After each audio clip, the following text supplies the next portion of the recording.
and welcome to Heal the World show. It's brought to you by the Healing Institute. I'm Parmelia Parham, and I am the founder and the CEO of the Healing Institute. And we are a virtual global hub of holistic practitioners, and we are ready to heal the world. So, this is so very important for us at this stage in our world, and we want people to know that there are ways to be well and to stay well on their health journey. We want to give people hope. Now, the month of November, our topic and our theme is anxiety. So, we are going to be talking about the kinds of anxiety that you might be feeling, or you know of people that could be feeling. And so, we really want to give you some examples of how you can work through that anxiety.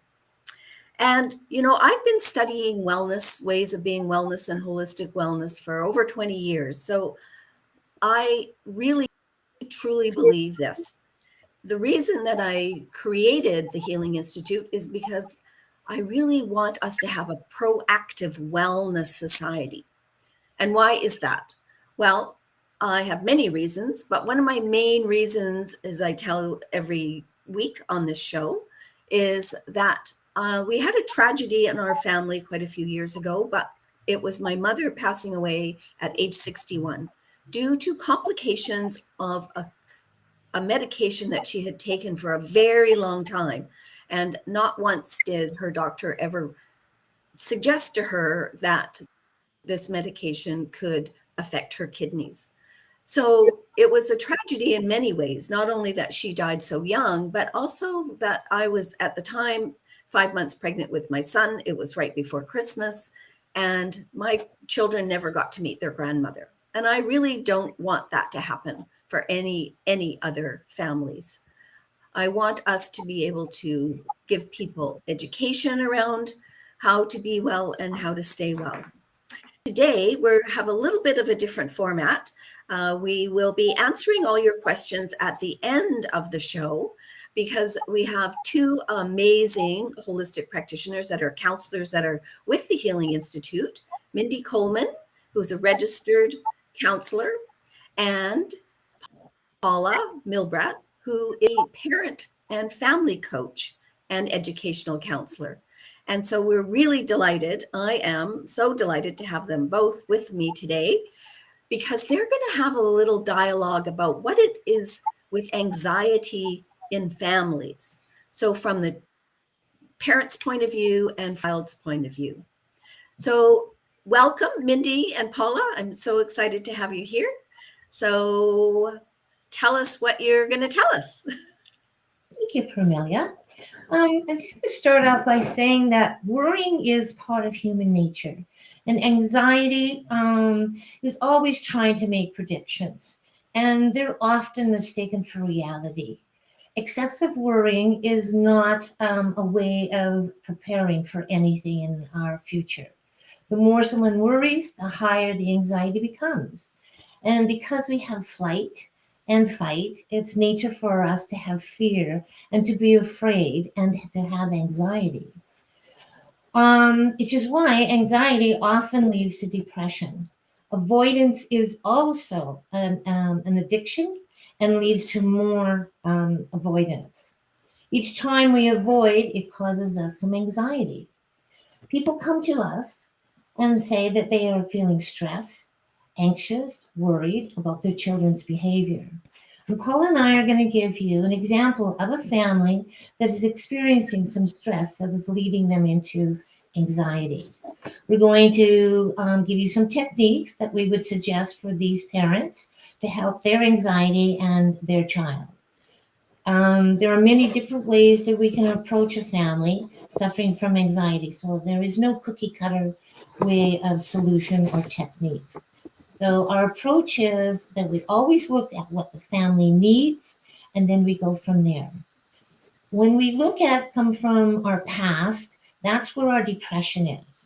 And when we look into our future, that's where our anxiety is. And I also show my clients, and I go, this is what our future looks like. It's not there. We make it up. So depending on what we wear and how we approach life, is how we're going to deal with our anxiety. And the most productive way is, and the healthiest way is being in the now. So, like you said, Camelia, we're just going to do a quick little dialogue and how we would deal with this particular family.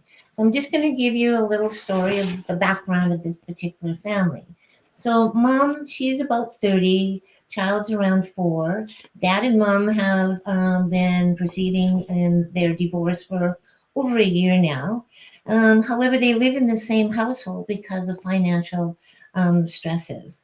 Mom is a cashier. Dad is works for a computer company, and the couple have a lot of fights dealing with their finances that they're dealing with. There's a lot of yelling. There's calling names. There's lots of anger, and the child is witnessing all these arguments, which causes the child anxiety and confusion for the child. So, however, when dad gets angry, he just leaves the house. And mom doesn't know when he's coming back. And sometimes he doesn't come back for days later. And so she doesn't know what to do with this. And with her anxiety, this also causes child anxiety. And so it's a lot of fear and upsets that are happening. So, what I do when mom comes to me, I will start out by having her share to me and identify her emotions. How is she feeling? What those fears, those anxieties, and the loss of hope is one of the biggest ones. So she also may be experiencing symptoms physically, headaches, stomach aches, can't sleep.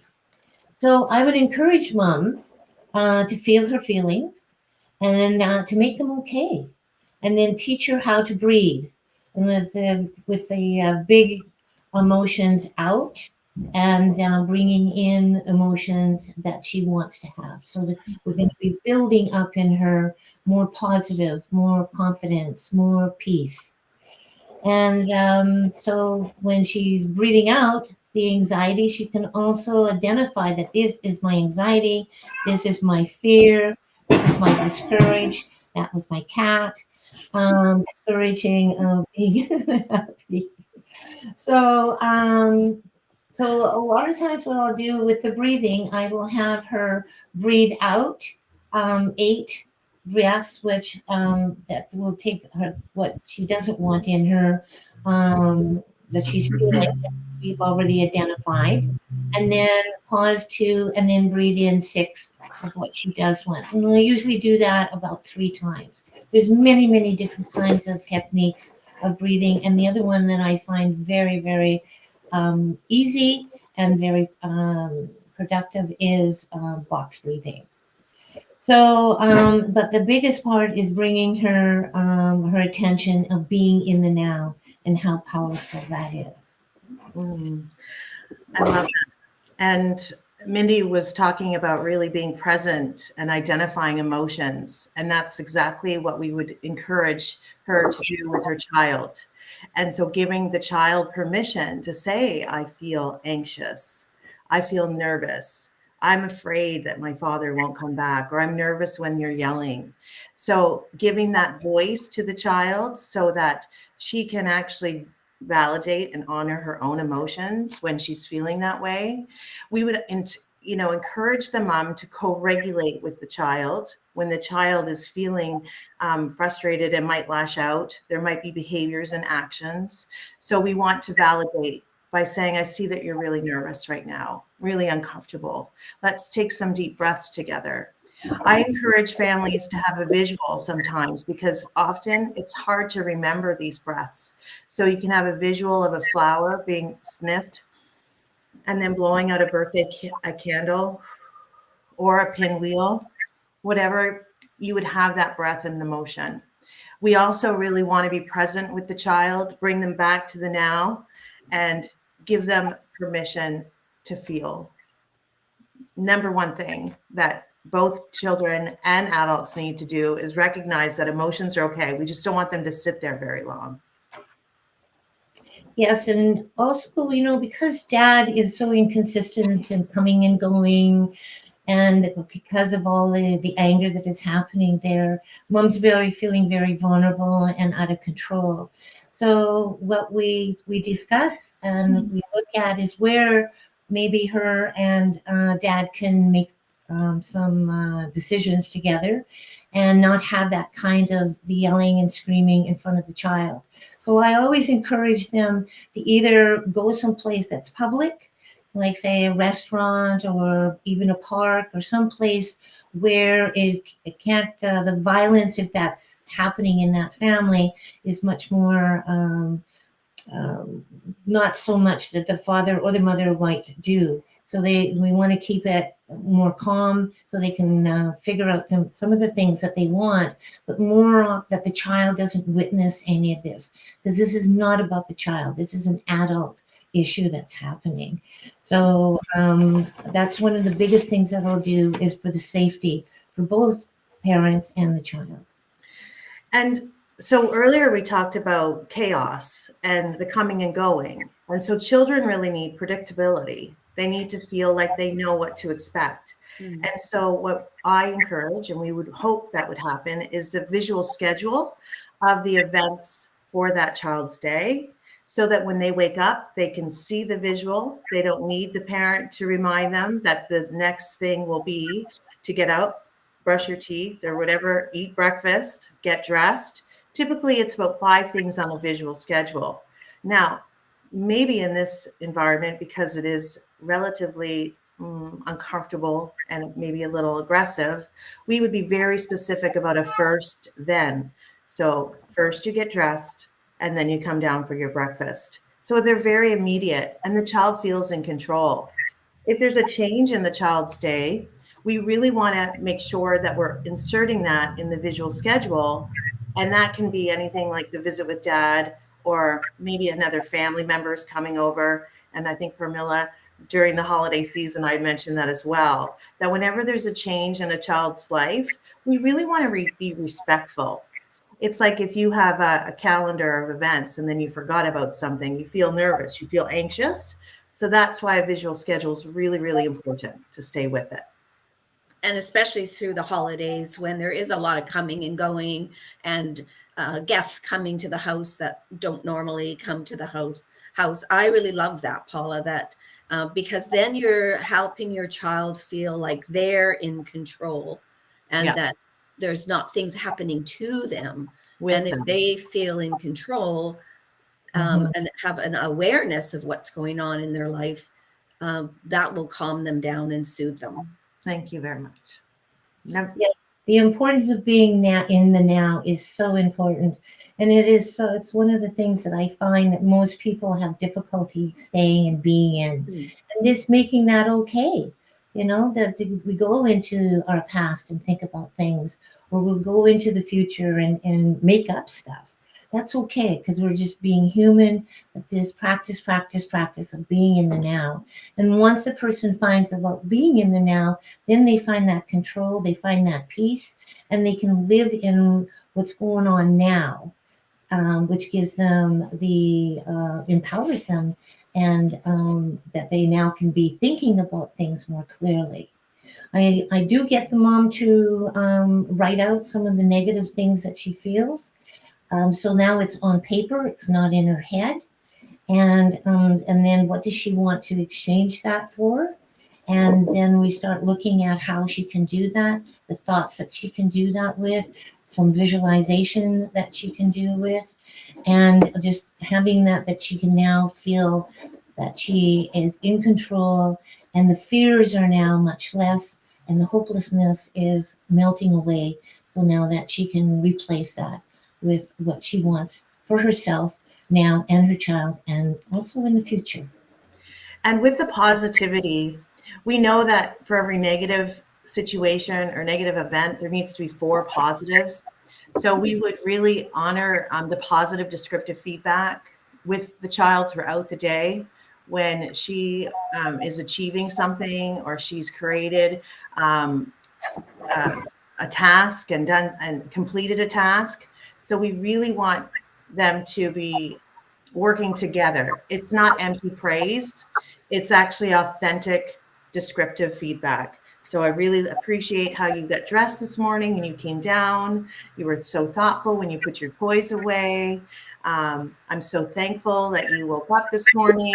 You know, gratitude is a really, really great practice, and it always lands in the positive. You actually cannot be upset if you're thankful. And so just even smiling, and we do a lot of body, like thumbs up, high fives with kiddos, and we really encourage that parallel for empowerment. So when the mom feels good, the child will feel good. But always landing and knowing that it's okay, that you don't always have to be happy. You don't always have to be excited. It's really important to even praise or give positive feedback when they were vulnerable. So I'm really proud of you when you actually shared that you're feeling upset. That took a lot of courage, you know, that positivity around emotions and sharing.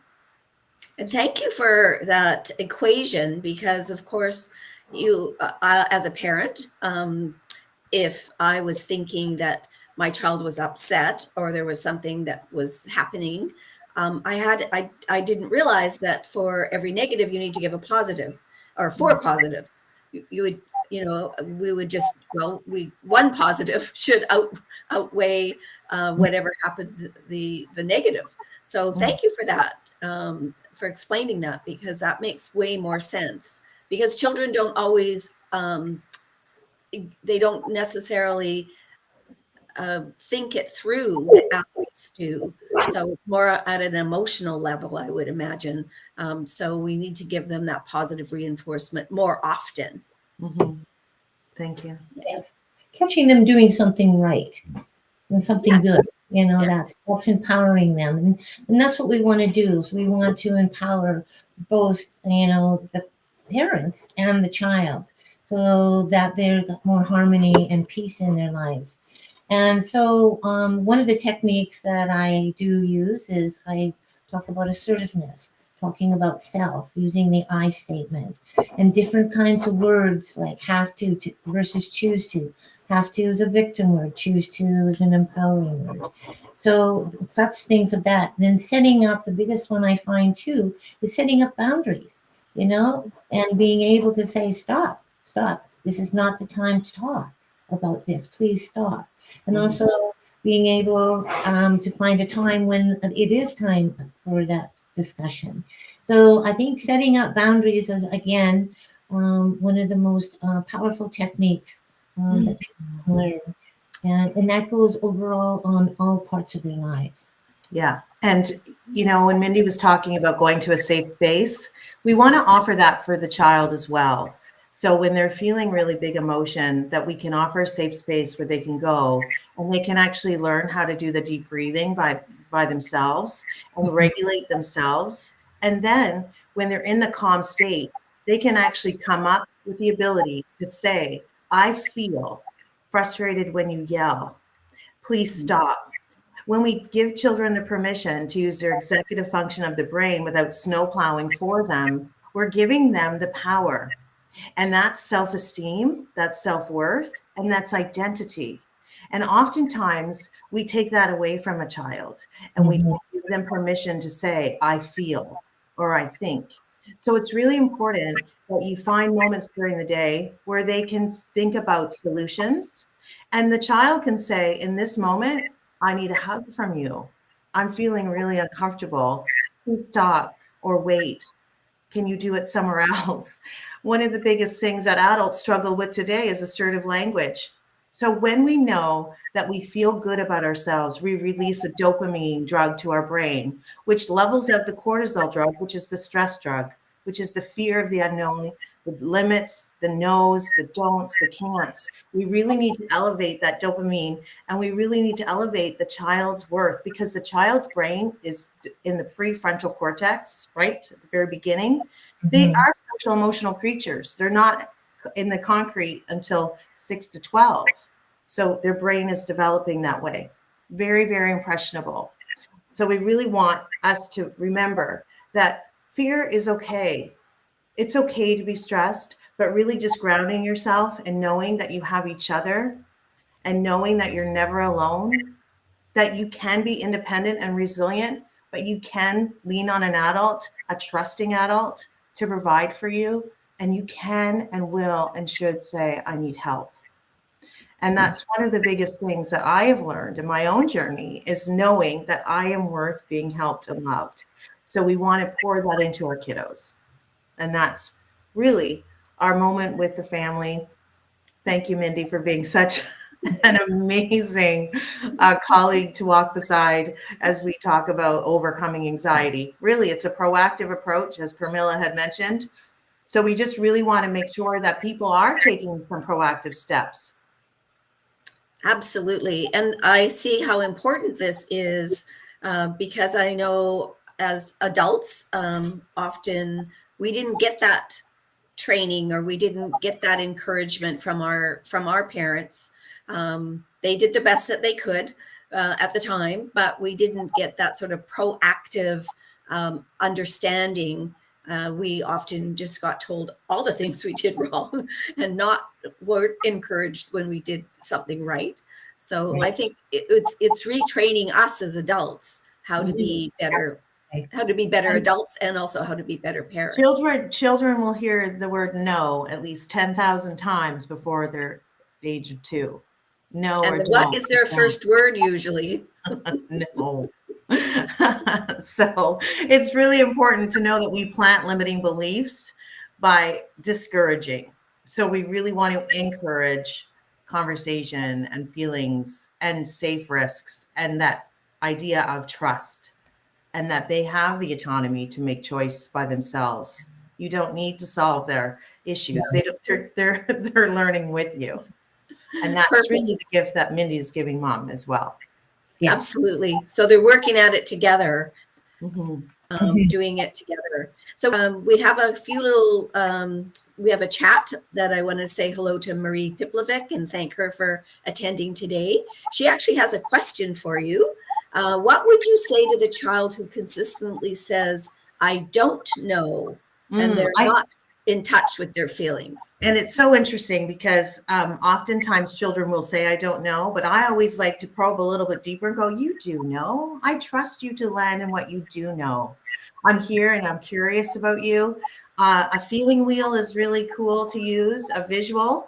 Oh, tell us about that. So here's a visual. This one's a little bit more in depth, but we do have a feeling wheel of faces that the parent can leave with a pinwheel.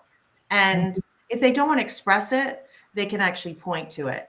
Maybe they don't know actually how they feel about that situation. I like to encourage parents to give them the language, or the adult to give them the language. Like, you can say, when I was in this position, I felt actually really nervous about the move, or I felt scared because I didn't know what to expect. Is that maybe how you're feeling? I think the biggest thing is giving them permission to explore that and to go, I know that you do know, and you're so capable of knowing your feelings. So I always like to just give a little love nudge. Well, and that's great, because often we don't ask our children, or we haven't asked asked children for their opinion. So they're not they're not used to giving it or feeling confident to actually recognize what they probably know they're feeling. You're right. They do know what they're feeling. They just maybe don't have the language for it, or they don't feel confident to tell the parent exactly what it is. Mhm. And Marie's got it right for sure. Yes, giving them permission to explore. Perfect. And often the parent doesn't know, because they're so much in fear, and they're looking into the future that that they've already predicted that's not going to happen. I think it's 97.4% is that of our anxiety and what we think the future is going to predict never comes true. So that's a real big waste of life, right? Because we're Yes. living someplace that's not there at all. I have a little chart here, and it's not a very good one, but also a chart I do use with parents, and I'd say, how do you feel today? And so they can point to one of the feelings that they have, that they're feeling, and then how would you like to feel? So that then we can look at where would that be. So now that we could use, of a measurement through that session, and how to get that parent and the child to get there. So it's just not out there and boy, it would be great to be happy, and happy is great to be, but what does that mean? Exactly. Mm. Yeah. And that leads to self-efficacy as well. Mhm. Self-efficacy means that you have the ability to influence your environment and you're motivated to do that. So it's so important that we empower everyone to know that those things that you're worrying about are not probably going to come true. You've created a story in your head. And sometimes the child catches on before the parent. I'm sure. Yes. You know, because those boundaries and those extra fears, those finances, and that all that kind of anger, right? So it's definitely, you know, something that they can work definitely together and learn together. And And learn that's together. Yeah. too is amazing. So Marie says that numerous times as a child when she gave her feelings and they were discounted or she was Right. told they were Those wrong. Yes. So And those can carry with you in Yeah. your own relationship with self, Mhm. and then your relationship, how you communicate with your children and the people in your life. Right. Because you then carry that limited belief system that people do not want to hear how you feel. And that's assertive communication. When we can land in I feel upset when you, right? Would you be open to? That's really powerful. And not judging and not saying, well, you make me feel. You're actually No, taking responsibility. I feel this way when this happens. Yeah, I love that. You should in there, and you've got to fight. Yeah. Actually, I find a very magical word is willing. Are you willing to do this? Are you willing? Because now it's not me telling somebody what to do. I'm putting it out there, and then they have the choice. Now, if they say no, it's no. yes. You can find another way around it, but at that time, it's no. A good friend of mine, Julianne, said to me the other day, she likes to use the word, is it true? Ah, Is it true? And that's really powerful because oftentimes it's not true. No, it's that story you've made up in your head for something that's going to happen in the future that probably won't. What was that? 97.4 times not going to happen, Mindy?